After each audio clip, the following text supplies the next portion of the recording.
Egypt marked the 39th anniversary of the Sinai Liberation Day. In his speech marking the event, President Abdel Fattah al-Sisi said that Sinai is a dear part of Egypt and the crossing point of prophets and the holy place, adding that Sinai had always been the strategic depth of Egypt. President al-Sisi said that the Sinai Liberation Day shall always remain a special memory in the hearts and minds of all the Egyptians, adding that the epic of Sinai liberation is an immortal symbol for conquering the disappointment and despair. The president reiterated that the epic of the liberation of Sinai exceeded the military and the diplomatic victories as it brought back dignity to the country, not only at the military level, but on. The anniversary of the Sinai Liberation Day work, loyalty and patriotism. The top estate pointed out that the liberation of Sinai asserted the Egyptian ability on preserving the gains of peace and the rights of the Egyptian people.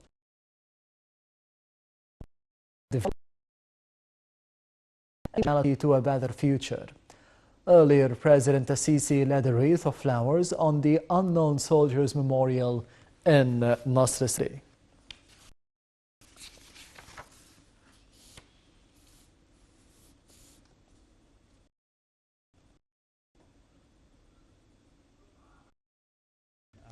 السيد الرئيس عبد الفتاح السيسي القائد الأعلى للقوات المسلحة يرافق الفريق أول محمد زكي القائد العام للقوات الدفاع والإنتاج الحربي والفريق محمد. Meanwhile, President Abdel Fattah al-Sisi wrote a tweet on the social media account marking the event of the Sinai Liberation Day, in which he said that the Sinai Liberation is a result of a long battle by the Egyptian people who view the land as their honor and the appreciation to the Egyptian people who have proven in every phase the capability of aspirations despite any obstacles. He added that the Egyptian people will never give up on their nation, praying to God to bless Egypt, its army and people.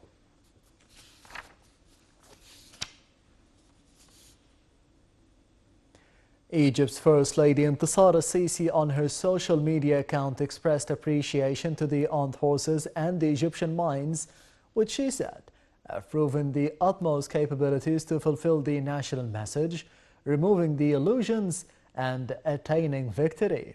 Speaking on the Sinai Liberation Day anniversary, she said that Sinai will remain a holy land for the Egyptian people.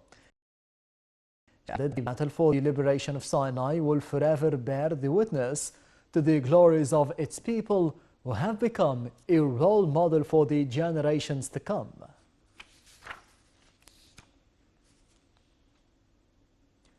President Abdel Fattah al-Sisi instructed to ensure the sustainability of the financial for the comprehensive health to achieve its goals. The President's remarks came during a meeting with Prime Minister Mustafa Madbouli and a number of ministers to review the latest developments of the health insurance system across the country. During the meeting, President al-Sisi discussed the indicators of the new system performance in the governorates of the first phase, which asserted the tangible success and acceptance, and he was briefed on the developments of the electronic mechanism and the digital transformation systems, as well as the financial situation of the healthcare authority.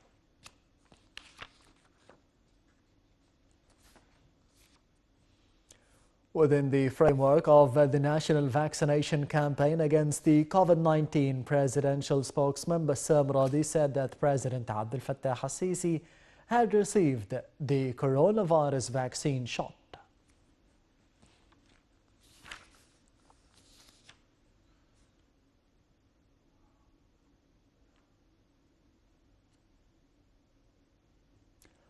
Foreign Minister Sameh Shoukry met with the United Nations Special Envoy for Yemen, Martin Griffiths, in Cairo.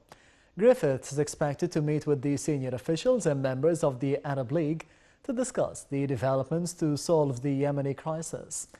In mid-April, Griffiths appealed to the warring parties to implement a nationwide ceasefire and agree on a date for the peace talks in line with the plan to end the ongoing conflict.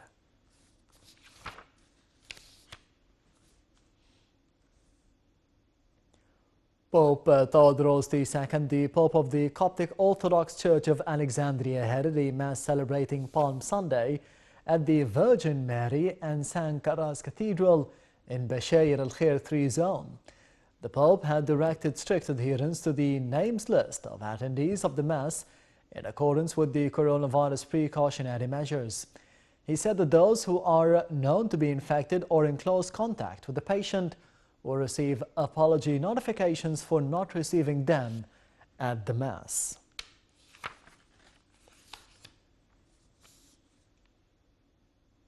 State Minister for Information Osama Haykal resigned on Sunday. Ministerial spokesman Nader Saad said that Haykal presented his resignation to Prime Minister Mustafa Madbouli for private reasons.